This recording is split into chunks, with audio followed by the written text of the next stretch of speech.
राहुल गांधी वादा किए हैं युवाओं से कि 30 लाख पदें जो हैं खाली वो भरी जाएंगी, उनको रोजगार देंगे। राहुल के वादे पूरे हो ना हो, लेकिन मोदी के वादे सारे फेल हो गए। अच्छा जी, फेल हो गए सारे वादे। राहुल गांधी कह रहे हैं कि गारंटियां उनकी पूरी नहीं हुई है, अब वो फिर से नई गारंटियां दे रहे हैं। कौन दे रहे हैं? मोदी जी। हाँ, तो वही तो कह रहा हूँ, मोदी के तो सारे वादे फेल हो गए, जो जो गारंटी दी थी सब फेल। हाँ। अच्छा, क्या लग रहा है देश का विकास हो रहा है उनके रहते हुए? बर्बाद हो रहा देश। बर्बाद। हाँ। 65 रुपए पेट्रोल खरीदते थे, आज हमें 95 100 रुपए खरीदना पड़ रहा है। जो हम सरसों का तेल 50 रुपए में 55 रुपए किलो खरीदते थे, आज हमें 150-200 के बीच में खरीदना पड़ रहा है। जो दाल हम 40 रुपए 50 रुपए के बीच में खरीदते थे, वो 150 रुपए किलो 200 रुपए किलो तक दाल खरीदी हमने। जी। अच्छा, ये भी बोला उन्होंने कि जो वादे उन्होंने कई किए थे, जैसे रोजगार को लेके, महंगाई कम करने को लेकर, एक भी पूरे नहीं हुए हैं। हाँ, तो कोई पेट्रोल का उन्होंने कहा था, और पेट्रोल दाल चीनी सब चीज को लेकर बोला था, सब चीज बर्बाद कर दी, कुछ नहीं हुआ। अच्छा, राहुल गांधी अब स्टार्टअप को लेके बात कर रहे हैं कि स्टार्टअप को लेके किस तरीके से वो पैसा देने वाले हैं युवाओं को, और मोदी जी ने भी स्टार्टअप की बात करी थी। तो क्या लग रहा है उससे कितना फायदा हुआ देश को, क्या रोजगार मिला? देखो, राहुल तो सत्ता में है नहीं, वो अभी वादे कर रहे हैं, तो उन पर तो हम डिपेंड है नहीं। लेकिन जो सत्ता में है 10 साल से और फिर 5 साल मांग रहे हैं वो, तो हम उसको लेके, उस मुद्दे को लेके बात करते हैं। मोदी ने वादा एक भी पूरा नहीं करा। मैं तो मोदी को लेके बात कर रहा हूँ, राहुल तो कहीं है ही नहीं, वो वादा कर रहा है, अभी सत्ता में नहीं है। जब आएगा, जब उसका गिरबान पकड़ेंगे हम, अगर वो मना करेगा। अब हम मोदी का पकड़ रहे हैं जी। उन्होंने कहा था हम राजस्थान में 450 का सिलेंडर देंगे, मोदी जी ने कहाँ मिल रहा है? MP में बोला था कि यहाँ भी हम 450 सिलेंडर देंगे, वहाँ कहाँ मिल रहा है? किसी को कुछ नहीं मिल रहा।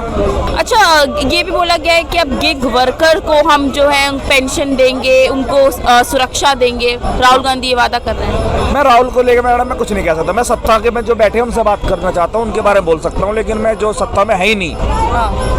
तो वादे सब करते हैं, मोदी जी ने भी करे थे लेकिन पूरे नहीं हुए। तो मैं राहुल के बारे में तो कोई बात नहीं करना चाहता, वो सत्ता में ही नहीं, बात क्या करनी जी।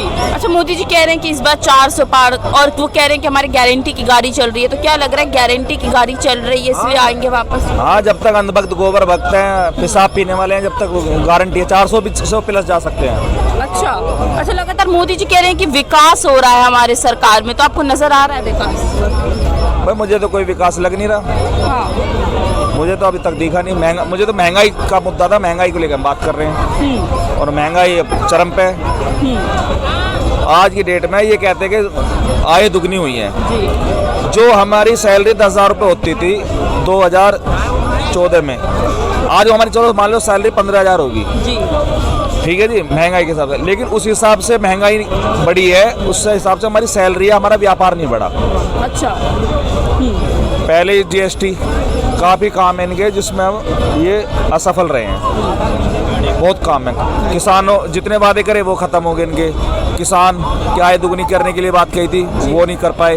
युवाओं को 2 करोड़ नौकरी देने के लिए बात करती हर सालाना, वो नहीं करा। मोदी एक झूठे आदमी है, करप्ट आदमी है। अच्छा, मोदी जी ने 100 स्मार्ट सिटी को लेकर भी वादा किया था कि 100 स्मार्ट सिटी बनाएंगे। 5 गिनवा दो, 5 स्मार्ट सिटी गिनवा दो जी। 100 की तो बहुत बड़ी बात है। बुलेट ट्रेन की भी तो वादा करा था, 10 साल हो गए, कहाँ बुलेट ट्रेन? बताओ कहाँ दौड़ रही है, दिखाओ। वो तो ये भी कहते हैं कि दुर्गावती स्टेशन भी है भोपाल में, मध्य प्रदेश में। किसी ने देखा दुर्गावती? कहीं है ही नहीं। जो एक PM इतने बड़े झूठ बोल सकता है, तो राजनीति के लिए और क्या क्या हद पार कर सकता है। हाँ। अच्छा, मोदी जी कह रहे थे कि 10 साल छोड़िए, हम 15 दिन के भी काम गिनवा सकते हैं। तो कितना काम किया? उन पे 2000 का नोट ही गिनवा दो, जो 10 साल नहीं चला पाए वो, और क्या काम गिनवाएंगे? अच्छा। हाँ, बताओ, 2000 का नोट ही नहीं चला पाए वे, तो और क्या चलाएंगे? ये भी कह रहे हैं कि हम जो कहते हैं वो करके दिखाते हैं। विपक्ष आके अरुणाचल में देख रहे किस तरीके से हमने काम किया है। क्या करके दिखाया बताओ? 35 रुपए लीटर कहाँ मिल रहा है पेट्रोल? हाँ। बताओ, 2 करोड़ नौकरियां बताओ। ठीक है, दाल चावल चीनी बताओ कहाँ पे थी और कहाँ पे पहुँचा दी इन लोगों ने? मुद्दा महंगाई का मैडम, हम देखते हैं रोजगार और महंगाई। हम ये मंदिर या मस्जिद नहीं देखते जी। ठीक है, हमें हिंदुस्तान में रहना, भारत में रहना, सब भारतीय हैं। ठीक है, हम धर्म की राजनीति नहीं करते, और ना हम धर्म की बात, फालतू की बात सुनने चाहते। ठीक है। राहुल गांधी ने वादा किया है कि युवाओं को जितनी भी 30 लाख पदें खाली हैं वो सब भरेंगी, और उनको रोजगार की गारंटी दी है। तो क्या लग रहा है अब इसका कितना असर पड़ने वाला? देखिए, देश की जो तमाम जो युवा वर्ग है, भारत जाना ही गया है युवाओं के लिए, और जो देश युवाओं का देश है उसमें युवा हित की बात ना की जाए तो कहीं ना कहीं ये सरकार पर सवाल उठता है। और विपक्ष के नेता के तौर पे राहुल गांधी जी ने ये मुद्दा उठाया है, कहीं ना कहीं युवा इससे खुश है और उम्मीद भरी निगाह से देख रही है। 30 लाख सरकारी नौकरी की बात निकल के कहाँ से आई? पहली बात तो ये क्लियर होना चाहिए। निकल के जब आई, जब सरकार अपने आंकड़े में ये बता रहा है कि 78 विभागों में जो पदें हैं वो खाली हैं, रिक्त हैं, और वहाँ से जब निकल के ये भी आया कि आखिर ऐसी कौन सी विभाग है जहाँ सबसे ज़्यादा भर्तियाँ खाली है, तो निकल के आया सबसे ज़्यादा रोजगार सृजित करने वाला संस्थान रेलवे में खाली है, सबसे ज़्यादा रोजगार सृजित करने वाले संस्थान रक्षा विभाग में खाली है, सबसे ज़्यादा रोजगार सृजित करने वाले संस्थान गृह मंत्रालय में खाली है। तो इन्होंने देखा इन तमाम संस्थानों में 30% से ज़्यादा रोजगार मतलब है, उम्मीद है। तो राहुल गांधी जी ने सारा आंकड़ा, सारा एनालिसिस करने के बाद राहुल गांधी जी ने क्या कहा, वादा किया युवाओं से कि आपको जैसे ही सरकार बनता है, उस सरकार के बनते ही 1 साल के अंदर 30 लाख भर्तियां सबसे पहले युवाओं को दी जाएगी, वो भी सरकारी। और सरकारी भर्ती का मतलब समझ रहे, अगर एक परिवार में एक सदस्य अगर सरकारी नौकरी पा लेता है तो उस परिवार के 5 सदस्य कम से कम आर्थिक मजबूत हो जाता है और शैक्षणिक मजबूत और तमाम मजबूती हो जाती है उनकी। तो वो मजबूती की बात कर रहे हैं, तो 30 लाख से मल्टीप्लाई अगर 5 से कर लो तो आपको पता चल जाएगा कि कितनी की बात कर रहे हैं। तो ये चीज़ें हैं, और ये बात 30 लाख रोजगार की ही नहीं है, वो गांव के परिवारों की भी बात कर रहे हैं, जिन परिवार की बात आज इस सरकार ने एक व्यक्ति पे लाके खड़ा कर दिया है। परिवार 140 करोड़ भारतीयों का है। देश एक संघीय देश है जहां समता मूलक की बात की जानी चाहिए, जहां द्वेष भाव नहीं होना चाहिए, और गरीब और अमीर में जो विविधता है वो खत्म होनी चाहिए। जी, क्या लगता है, मोदी जी ने स्टार्टअप योजना का वादा किया था तो कितना रोजगार उससे मिला और कितना फंडिंग हुई? क्योंकि अब राहुल गांधी ने वादा कर दिया है कि वो स्टार्टअप के लिए पैसे देंगे युवाओं को, तो क्या लगता है? देखिए, मोदी जी ने जब वादा किया था तो तमाम जो देश के जो युवा हैं, उस समय मैं भी कॉलेज में पढ़ता था और मुझे भी लगा था मोदी जी ने जो वादा किया, skill India, digital India, make in India और स्टार्टअप इंडिया की जो बात कही है वो धरातल पे आएगा। लेकिन 10 साल हो गया, मोदी जी ने सिर्फ और सिर्फ किया है तो झूठे वादे किए और जुमले का वादा किया है, वो धरातल पर नहीं निकला। जब स्टार्टअप इंडिया का जब आंकड़ा निकालने के लिए हम निकले और देखते हैं तो पता चलता है कि स्टार्टअप इंडिया के तहत उन्होंने बस जो तमाम भोली भाली जो युवा उनको जुमला देने का काम किया। मैं बता रहा हूँ कैसे।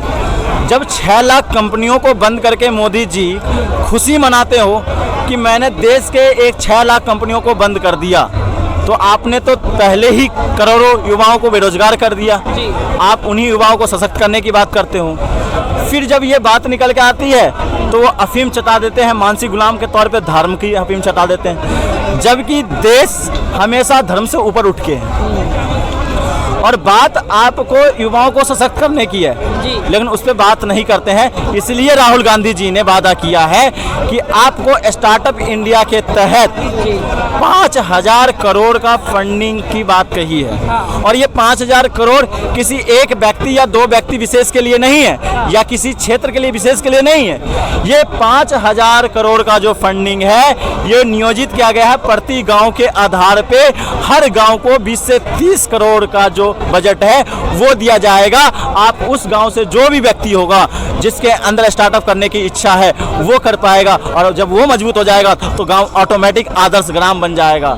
ये बात है। श्रमिकों को भी बोला गया है, राहुल गांधी वादा किए कि अब पेंशन देंगे, उनको सुरक्षा देंगे। देखिए, पिछली सरकारों ने पहले तो निजी कंपनियों में पेंशन की व्यवस्था नहीं थी, तो वही पिछली सरकार थी जिसने निजी कंपनियों में ही पेंशन की व्यवस्था किया था। उसके बाद जब बात आई मनरेगा के तौर पे जो दिहाड़ी मजदूर थे उनको भी उन्होंने वेजेस, मिनिमम वेजेस फिक्स करके सैलरी व्यवस्था किया था इन्होंने। अब बात आ गई कि जो गिग जो है कामगार जो लोग हैं जिनको अपने रोजगार की जो उनकी जो महत्वपूर्ण बात जो निकल के आती है, उनको ये नहीं दिखता, फिक्स नहीं दिखता है कि डेली वेजेस पे उन्हें फिक्स मिल पाएगा या नहीं मिल पाएगा कोई रोजगार। जैसे मैं बात कर लेता हूँ, जैसे बात आती है आज तमाम जगह आपने तो जोमेटो में काम करने वाले जो हैं उन लोगों को यही नहीं पता है कि मेरा अगला ऑर्डर आएगा कि नहीं आएगा। तो उसके लिए उन्होंने कह दिया कि अगर आपका रजिस्ट्रेशनशिप अगर फाइनल हो जाती है, अगर आप उस रोजगार में कंटिन्यू हो, तो आपको सरकार के द्वारा आपको मिनिमम वेजेस फिक्स किया जाएगा और सैलरी व्यवस्था दी जाएगी। आपको नया ऑर्डर मिले, प्रोजेक्ट मिले या ना मिले, उसकी जिम्मेदारी सरकार की होगी कि आपका घर सुना ना हो। तो ये तो बहुत अच्छी बात है। मैं तो इसके साथ साथ मैं राहुल गांधी जी से ये भी उम्मीद करता हूँ कि आप किसानों के लिए भी मिनिमम वेजेस फिक्स कर दीजिए। जिस तरह से आज किसानों को तमाम जो गाँवों में देखिएगा, किसानों को बंधुआ मजदूर बना के रख दिया गया है। तो मैं चाहता हूं उनके फसल बर्बाद हो जाते हैं, उनको वो मुनाफा नहीं मिल पाता है। तो मैं चाहता हूं राहुल गांधी जी जिस तरह से आपने गीग वर्करों के लिए जो घोषणा किया ना, एक घोषणा और चाहता है देशवासी, वो चाहता है किसान की जो मिनिमम वेजेस है वो कर दीजिए। और ये जितने वादे राहुल गांधी जी ने किए, उन्होंने कहीं ना कहीं देश हित को देखकर किया है, गरीबों के हित को देखकर किया है। मैं इसलिए बात कहता हूँ, राहुल गांधी जी को ही नहीं, तमाम हम जैसे युवा हैं उनको लगा है कि आखिर गरीब है कौन, देश के अंदर गरीब कौन है। आपको बिहार की जब जातिगत जनगणना हुआ तो उससे निकल के आया कि 88% जो गरीब थे वो पिछड़ा, दलित, आदिवासी, अल्पसंख्यक समुदाय से थे। जी, तो इसी को लेके भी मेरा सवाल है कि राहुल गांधी ने बोला कि पता होना चाहिए कि कितने गरीब हैं देश में, क्योंकि ये पता चल जाता है कि कितने अमीर हैं। हाँ, ये बहुत बड़ी बात है। हमें पता चल जाता है कि अमीर लोगों की सूची आ जाती है, लेकिन हमें गरीब लोगों की सूची नहीं आती है कि कितने लोग सड़क पे, फुटपाथ पे सो रहे हैं, किसको खाना नहीं मिल रहा है एक वक्त का भी, किसके बच्चे को पढ़ाई तक जो कहते हैं सपना होता है वो सपना पूरा नहीं हो पाता। इसका आंकड़ा भी तो सरकार दे। तो राहुल गांधी जी ने एक कदम उठाया, उन्होंने कहा बताइए आखिर गरीब कौन है। तो जब गरीब कौन है तो उन्होंने जातिगत जनगणना जब निकल के आया तो वहां से निकल के आते हैं कि 88% तो वही लोग हैं जिनका वोट के लिए यूज किया जाता है, जिसका राजनीति के नाम पर उनका धर्म के लिए यूज किया जाता है, वो लोग है पिछड़ा, दलित, आदिवासी, अल्पसंख्यक लोग। 88% लोग वो गरीब है। आप ये बताइए एक ही विशेष लोग गरीब आखिर क्यों, और एक विशेष लोग आखिर अमीर क्यों? तो भागीदारी की तो बात होगी, भागीदारी निश्चितता की बात होगी। अरे ये बताइए आपका दलित का बेटा प्रोफेसर ना बने, ये देश के अंदर नहीं चलेगा। क्या दलित, आदिवासी, पिछड़े के जो बच्चा है वो अधिकारी ना बने? क्या आदिवासी, पिछड़ा, दलित का बच्चा क्या उद्योगपति ना बने? पिछड़ा क्या लगता है रोजगार का वादा किया है राहुल गांधी ने कि रोजगार देंगे 30 लाख? कुछ भी नहीं, मैं कुछ नहीं कह सकता इस मामले में। कुछ भी नहीं किया। क्या लगता है रोजगार का वादा किया है ना, तो ये तो अच्छी बात है कि खराब? वादा किया तो कोई चीज़ का वादा करना तो अच्छी बात होती है ना। हाँ। वादा करना अच्छी बात होती है ना। हाँ।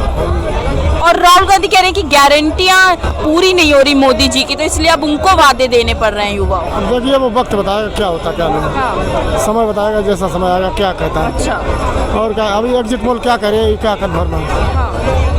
क्या हुआ, क्या लग रहा है कि विकास हो पाया है मोदी जी के इन 10 सालों में? अब विकास क्या हो पाया, गरीबों को राहत है थोड़ा बहुत। हाँ, जो भी कुछ रुपए दे रहे हैं, राशन वगैरह दे रहे हैं, ये तो गरीबों के लिए राहत का काम किया। खैर अच्छी बात है।